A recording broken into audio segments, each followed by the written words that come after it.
This is impossible. क्या होगा जब एक लड़की खुद को ही अचानक से एक दूसरी रियलिटी में पाने लगती है। एक ऐसी रियलिटी जहां समय आगे नहीं बढ़ता। यहाँ के लोग अजीब तरह के मास्क पहनकर घूमते हैं। मगर ये सब शुरू कहाँ से हुआ, जानते हैं 2024 की लेटेस्ट साईफाई मूवी आफ्टरमैथ में। कहानी की शुरुआत केट नाम की एक औरत से होती है, जो कि अभी जल्दी जल्दी में अपना सामान पैक कर रही थी। हालांकि वो कुछ समय रुककर कुछ सोचती भी है कि उसे जाना चाहिए भी या नहीं, मगर फिर भी वो अपने फैसले को पक्का कर फाइनली घर की चाबियों को वहीं छोड़ देती है और अपनी कार से निकल ही पड़ती है। वहीं चूंकि उसे ऑफिस से बार बार कॉल भी आ रही थी, तो केट अपनी कार की स्पीड को और ज्यादा बढ़ाती है। दरअसल केट इस प्रोजेक्ट पर पिछले 5 सालों से दिन रात ऑफिस में जाग जाग कर मेहनत कर रही थी, क्योंकि उसे जल्द से जल्द लाइफ में तरक्की करनी है। और आज भी ड्राइविंग करते हुए केट अपने बॉस से कहती भी है कि वो कुछ भी करके इस प्रोजेक्ट को पूरा करके ही रहेगी। और इतना कहकर अब वो ड्राइविंग करते वक्त ही कॉफी पीने लगती है, क्योंकि काम के प्रेशर में उसे घर पर ठीक से ब्रेकफास्ट करने का वक्त भी नहीं मिला था। मगर अब जब वो कॉफी कप उठा ही रही थी कि वो उसके हाथ से सीट पर जा गिरता है और केट जल्दी से उसे उठाने लगती है। और उसके ऐसा करते ही मानो पूरी रियलिटी ही बदल गई हो। केट अब खुद को एक घने जंगल में पा रही थी। इतना ही नहीं, उसके पूरे शरीर पर चोटों के निशान बने हुए हैं। उसके हाथ पैरों से लेकर चेहरा तक छिला पड़ा था। वहीं सबसे अजीब बात की केट को पता ही नहीं कि वो यहाँ कब और कैसे आई। उसके चारों ओर बेहद ही घना और कोहरे से भरा हुआ शांत जंगल था। और अब जब केट ये सब देख याद करने की कोशिश कर ही रही थी कि उसे अपने पास किसी के आने की आवाज आती है, जिसने कि अपने पूरे ही शरीर पर प्रोटेक्टिव सूट के साथ साथ चेहरे पर गैस मास्क भी लगाया हुआ था। और अब वो बिना कुछ बोले केट पर फायरिंग करने लगता है। हालांकि यहाँ गोली केट को तो नहीं लगी, मगर वो गोलियों की आवाज से नीचे गिर जाती है। और उस आदमी के साथ साथ उसका एक और साथी केट को आगे देखने बढ़ता है कि उसे गोली लगी भी या नहीं। मगर केट चालाक थी और वो पास वाले आदमी की गन छीन अब उसे गोली मार देती है। तो वहीं अब भी वो दूसरे वाले के निशाने पर थी। और अब जब वो केट को गोली मारने ही वाला था कि सरप्राइजिंगली पीछे से कोई अनजान आदमी आकर उसे मार देता है और उसने केट को बचा लिया था। जहाँ से अब दोनों ही मिलकर जल्दी से वहाँ से भागने लगते हैं, क्योंकि वे दोनों सोल्जर्स अकेले नहीं थे और उनके और भी साथी होंगे जो कि उनके पीछे जरूर से आएंगे। तो वहीं केट भागते हुए भी पूछे जा रही थी कि ये सब हो क्या रहा है, ये अनजान लोग उन्हें मारना क्यों चाहते हैं, वहीं उसे कुछ भी याद क्यों नहीं कि वो यहाँ कैसे आई। मगर सरप्राइजिंगली अब उस दूसरे आदमी को भी याद न था कि वो है कौन। और वो कहता है कि उसने भी खुद को इस जंगल में पाया और वे सोल्जर्स उसे भी मारने आए थे, तो खुद की जान बचाने के लिए वो उन्हें मार भागने लगा। वहीं उसे अपनी जेब से एक लॉकेट भी मिला है जिसमें कि किसी औरत का फोटो है। तो केट को भी अपनी जेबें चेक करनी चाहिए और क्या पता उसे कोई सुराग मिल ही जाए। जहाँ केट पाती है कि उसकी जेब में एक फैमिली फोटो है जिसमें केट खुद एक बेबी को पकड़े हुए थी, तो वहीं उनके साथ एक आदमी भी है। वहीं फोटो के पीछे पीटर और सोफी लिखा हुआ था, जिन्हें की देख अब केट को कुछ याद आने लगता है, मानो वो उन्हें पहले से जानती हो, पर उसे कुछ भी साफ साफ याद नहीं आ रहा था। तो वहीं वो आदमी अपना नाम निकोलस बताता है और कहता है कि उसे भी कुछ भी याद नहीं।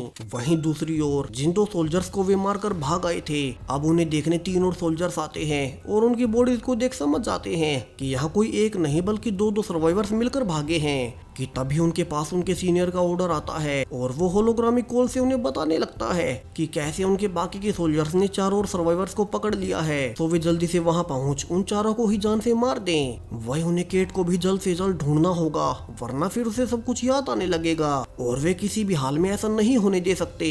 तो दूसरी ओर निकोलस और केट जंगल में चलते हुए एक सोल्जर बेस तक जा पहुंचे थे, जहाँ की वे कुछ देर रुक रेस्ट करने का फैसला करते हैं। यहाँ निकोलस के पास पहले से पानी तो था ही, तो वहीं केट के लिए उन्हें कैंप से कुछ बैंडेजेस भी मिल जाती हैं। जहाँ निकोलस कहता है कि शायद से केट ने अब तक ध्यान नहीं दिया, मगर इतने घंटों तक चलने के बाद भी सूर्य वहीं का वहीं है। इसके अलावा उनकी घड़ी में भी समय एक ही जगह पर रुका हुआ है, वरना अब तक तो शाम हो जानी चाहिए थी। यानी कि इस पूरी जगह पर समय काम नहीं करता।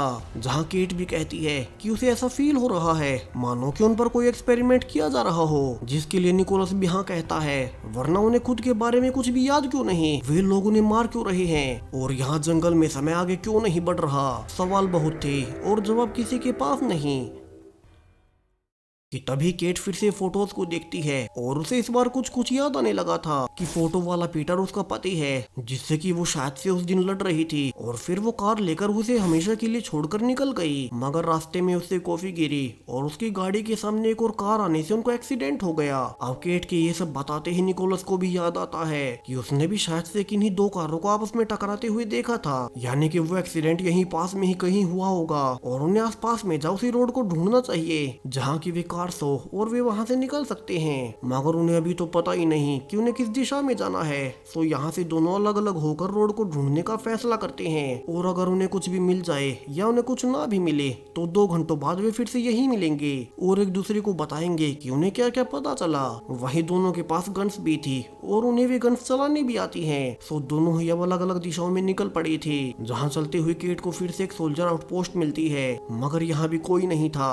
सो केट पहले पानी पीती है क्योंकि वो बहुत प्यासी थी और फिर पास में ही उसे एक फोन भी मिलता है। सो वो जल्दी से फोन को उठा पुलिस को कॉल करने लगती है मगर यहाँ तो कोई सिग्नल ही नहीं था। सो उसकी सारी ही कॉल्स फेल रहती हैं। मगर अब बाकी के फोन को चेक करने पर उसे पता चल रहा था कि इस फोन में तो उसी की फैमिली फोटोज हैं और वो जल्दी से उन फोटोज को देखने लगती है जिसमें कि वही फोटोज वाली छोटी लड़की थी। और अब यहाँ से तो केट को भी उसकी मेमोरीज याद आने लगती है कि ये तो उसकी बेटी लिली है। वहीं गैलरी में एक और वीडियो में केट का पिता भी था जो कि कह रहा था कि केट को अपने परिवार पर ध्यान देना चाहिए और काम करने को तो पूरी उम्र पड़ी है। यहाँ केट ये सब देख ही रही थी कि उसे किसी के पैरों की आवाज आती है और वो देखती है कि दूर से एक और सोल्जर उसी सूट में इसी आउटपोस्ट पर आ रहा है, यानी कि वो यहाँ पहरा दे रहा होगा। सो वो नीचे छुप जाती है और जब वो सोल्जर यहाँ आया ही था कि केट पीछे से उसे गोली से मार देती है। यहाँ उसे पता था कि सभी लोग उन्हें ही ढूंढ रहे होंगे। सो वो जल्दी से उस सोल्जर का सूट और हथियार निकाल अब उन्हें खुद ही पहन लेती है ताकि उसे कोई पहचान ना सके। वहीं अब कुछ आगे बढ़ने पर उसे और भी सोल्जर्स मिलते हैं जिन्होंने क्यूसी की जैसे 4 और सर्वाइवर्स पकड़ लिए थे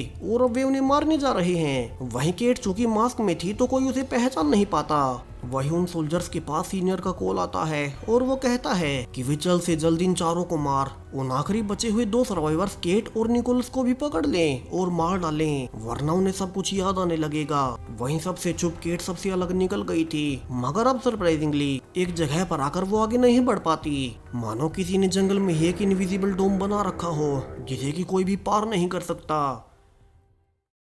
वहीं बार बार उसे पार करने की कोशिश में अब केट को झटके भी लगने लगे थे तो वहीं उसे आगे जाने का कोई रास्ता भी नहीं मिलता। तो अब केट रोने लगती है। उसे पता था कि ये सब तो नॉर्मल नहीं, क्या उस पर कोई एक्सपेरिमेंट हो रहा है। केट ये सब सोच ही रही थी कि उसे फिर से पुरानी मेमोरीज याद आने लगती है और वो फैसला करती है कि वो उस दूसरी दिशा में जाएगी जहाँ की निकोलस शुरू में गया था और क्या पता वहाँ से उन्हें निकलने का कोई रास्ता ही मिल जाए जहाँ उसकी फैमिली फोटोज पीछे ही रह गई थी जिन्हें की कुछ ही देर बाद बाकी के सोल्जर्स देख लेते हैं और जान जाते हैं कि केट पहले तो यहाँ आई थी मगर बाहर जाने का रास्ता ना मिलने से वो दूसरी दिशा में चली गई। वहीं दूसरी ओर केट सबसे चुपती हुई फाइनली एक खंडहर बिल्डिंग तक जा पहुंची थी जहाँ की हाईटेक ड्रोन्स भी उड़ रहे हैं। सो उनसे छिपते हुए वो बिल्डिंग में घुस जाती है और आसपास के रूम्स में देखने लगती है कि उसे कोई और मिल ही जाए। और अब जब वो पहले फ्लोर पर चढ़ी ही थी कि उसे यहाँ निकोलस मिल ही जाता है। अब केट उसे कुछ भी पूछ पाती उसके पहले ही वहाँ एक और सोल्जर उसका पीछा करते हुए आ पहुंचा था। सो निकोलस जल्दी से उसे शूट करने लगता है। वहीं केट के साथ मिल उन्होंने उस सोल्जर को मार तो दिया था मगर इसी गोलीबारी के बीच खुद निकोलस को भी गोली जा लगी, यानी कि अब वो भाग नहीं पाएगा। तो वहीं पीछे और भी सोल्जर्स आ रहे थे। सो निकोलस कहता है कि वो उन्हें यहाँ रोक कर रखेगा तब तक केट अकेले ही यहाँ से आगे निकल जाए। वहीं केट को भी पता था कि निकोलस अब बच नहीं सकता। सो वो उसे थैंक्स बोलती है और आगे बढ़ने लगती है जबकि बाकी के सोल्जर्स निकोलस तक पहुंच चुके थे मगर अब निकोलस ने उनसे लड़ने से पहले ही दम तोड़ दिया। तो वहीं केट को भी अजीब सी आवाजें आने लगती है। उसे उसके पति के रोने की आवाजें आ रही थी। तो वहीं कोई औरत कहे जा रही थी कि उन्होंने आज इतिहास की सबसे बड़ी साइंटिफिक जीत हासिल की है। और केट को यहाँ से एक लैपटॉप दिखाई देता है जिसमें कि एक वैज्ञानिक जेन डैनी कह रही थी कि कैसे उनका यह एको प्रोजेक्ट अब सफल हो रहा है जिसे कि वे कोमा पेशेंट्स के लिए पिछले 10 सालों से डेवलप कर रहे थे। और यहाँ से रिवील होता है कि केट अब तक रियल यूनिवर्स में नहीं बल्कि वो तो एक अल्टरनेट रियलिटी में थी जहाँ जेन बताती है कि कैसे उनकी टीम ने ये एक्सपेरिमेंट किया जिसमें कि वे किसी भी कोमा पेशेंट की चेतना को उसके ब्रेन के इस्तेमाल से एक अल्टरनेट डायमेंशन में भेज सकते हैं, जहाँ उस इंसान को लगेगा कि वो एक जीती जागती दुनिया में है। मगर यहाँ तो सिर्फ उसकी चेतना को भेजा गया है ताकि वो अपनी लाइफ कुछ हद तक तो जी ही सके। वहीं रियल लाइफ में उसकी बॉडी हॉस्पिटल बेड में कोमा की अवस्था में ही रहेगी। और यहाँ से केट को सब कुछ याद आ चुका था। उसे अपनी फैमिली याद आती है, उसकी बेटी लिली और उसका पति पीटर, जो कि दोनों ही उससे बहुत प्यार करते थे। मगर केट अपने काम में कुछ ज्यादा ही बिजी रहती। उस पर तो सिर्फ अपने ऑफिस प्रोजेक्ट को पूरा करने का भूत सवार था, जबकि उसकी छोटी बेटी लिली अक्सर ही अकेली अपने पिता के साथ रहती। जहाँ उसके बर्थडे वाले दिन भी केट ऑफिस में ही थी और छोटी लिली ने ड्राइंग बनाई कि कैसे उसकी माँ उसके बर्थडे वाले दिन उसके पास आ रही है। तो वहीं केट पिछले 5 सालों से इन्हीं प्रोटेक्टिव सूट्स और गैस मास्क को डिजाइन कर रही थी, जिसकी कि उसकी कंपनी प्रोडक्शन शुरू कर सके। वे सारे ही डिजाइन उसी के थे, इसीलिए ही सेम वही सूट्स उसे यहाँ जंगल में दिखाई दिए, क्योंकि केट पिछले 5 सालों से पागलों की तरह उन्हें डिजाइन करने में लगी हुई थी। वही उन सोल्जर्स का सीनियर असल में केट का ऑफिस सीनियर था, जो कि लगातार केट पर काम का प्रेशर बनाए रखता, और इसीलिए ही वही सीनियर यहाँ भी केट के पीछे पड़ा है।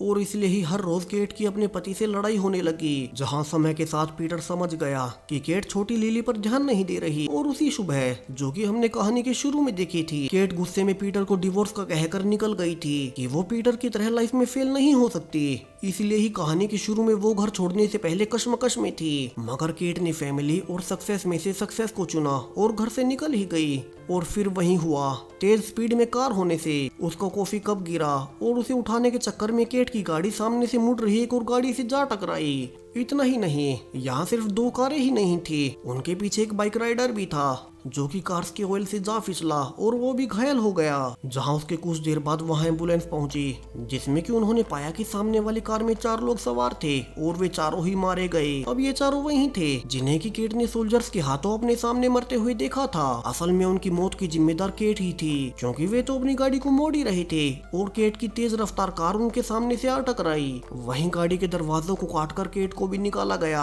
जहाँ वो अभी भी जिंदा तो थी, मगर उसका ब्रेन डैमेज होने से वो कोमा में चली गई। जिसके की बाद उसी वैज्ञानिक जिन डेनिंग ने केट पर वो एक्सपेरिमेंट शुरू किया और उसकी चेतना को अल्टरनेट डायमेंशन में भेज दिया। वहीं चूंकि रियल लाइफ में उसकी हालत क्रिटिकल थी, इसीलिए जानबूझकर उन सोल्जर्स को उसके पीछे लगाया गया ताकि केट का ब्रेन सो ना पाए और लगातार एक्टिविटीज करता रहे, वरना रियल लाइफ में उसके मरने का खतरा था।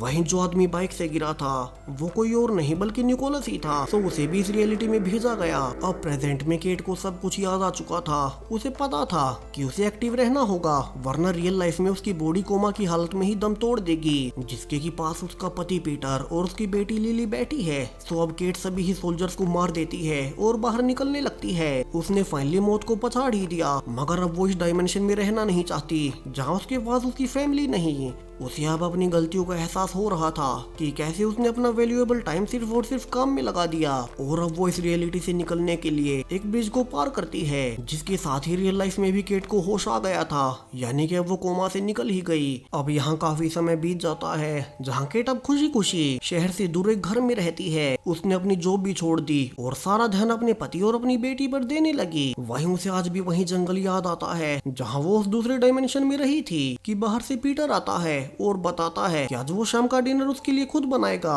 मगर अब तक केट को शक होने लगा था और वो पीटर से कहती है कि यहाँ सब कुछ वियर्ड क्यों है। जब से वो कोमा से उठी है उसे सब कुछ अजीब लग रहा है, मानो कुछ ही घटनाएं बार बार रिपीट हो रही हो। वहीं पीटर भी कुछ ही हफ्तों बाद सेम ही इवेंट्स दोहराता है। उनकी लाइफ में कुछ भी नया क्यों नहीं। वही उनकी उम्र से लेकर उनके कपड़ों तक सब कुछ एक जैसा ही क्यों है। वे कभी बीमार क्यों नहीं होते, मौसम हमेशा साफ क्यों रहता है। तो ये सब है क्या।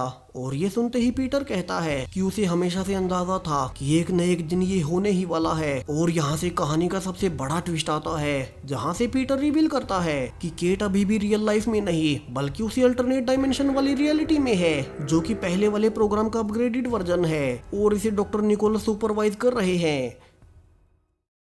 यहाँ पीटर बताता है कि उस दिन कोमा से बाहर आने के बाद उसकी हालत फिर से बिगड़ गई और उसे लाइफ सपोर्ट सिस्टम पर डाल दिया गया। वहीं कुछ ही दिन बाद जब निकोलस की हालत सुधरी तो उन्होंने इस प्रोग्राम को अपग्रेड किया और इस बार इस रियलिटी में पीटर भी केट से मिलने आ सकता था। वहीं अब चूंकि केट मरने से तो सेफ थी, तो इस बार उसे भागने दौड़ने की जरूरत नहीं। तो केट यहाँ इस घर में रहने लगी, जो कि उसे पता भी नहीं था कि ये रियल लाइफ नहीं बल्कि रियल लाइफ में तो उसका शरीर अभी भी लाइफ सपोर्ट सिस्टम पर ही है। वहीं केट को सबसे बड़ा झटका तो लगना भी बाकी ही था, जहाँ पीटर बताता है कि अब बाहर की दुनिया में वो समय नहीं है जो कि केट समझ रही है। दरअसल यहाँ की रियलिटी में उनके पास लिमिटेड रिसोर्सेज ही थे, तो वे हर 5 साल बाद इस रियलिटी को रीसेट कर देते हैं। इसलिए ही केट को सब कुछ रिपीट होता हुआ लग रहा था, क्योंकि वो हर 5 साल बाद फिर से खुद को शुरू में पाती। वही रियल लाइफ में तो 20 साल बीत चुके हैं, जहाँ पीटर केट को अपनी बेटी सोफी का फोटो भी दिखाता है, जो कि रियल लाइफ में खुद एक माँ बन चुकी है, और पीटर और केट दादा दादी बने हैं। अब केट ये देखते ही रोने लगती है कि उसे कितना कुछ मिस हो गया। उसने अपने परिवार को छोड़ा, काम के लिए अपने पति से डिवोर्स भी ले लिया, मगर वे अब इतने सालों बाद तक भी उसके लिए ये सब कर रहे थे। केट के एक्सीडेंट के बाद पीटर ने कभी दूसरी शादी नहीं की, तो केट अब रोते हुए कहती है कि उसे ये लाइफ और नहीं जीनी, और वो पीटर को आजाद करना चाहती है। जहाँ वो पीटर से कहती है कि वो रियल लाइफ में जा केट के लाइफ सपोर्ट सिस्टम को ही बंद करवा दे, ताकि वो फाइनली मर सके। वहीं पीटर को भी पता था कि वो और इस रियलिटी को रीसेट नहीं कर पाएंगे, तो वो इसके लिए मान जाता है, और दोनों एक आखिरी बार गले मिल गुड बाय बोलते हैं, जिसके की बाद पीटर फाइनली बाहर आ अब केट का लाइफ सपोर्ट सिस्टम बंद कर ही देता है, जिससे कि अब केट की रियलिटी धीरे धीरे गायब होने लगती है। तो वहीं बाहर बूढ़ा पीटर रो रहा था कि आज उसे केट को मुक्ति देनी ही पड़ी, और इसी के साथ ये कहानी अब यहीं खत्म हो जाती है। तो वीडियो कैसा लगा कमेंट्स में जरूर से बताएं, साथ ही चैनल को सब्सक्राइब करें और भी ऐसी ही साई-फाई वीडियोस के लिए। Thank you.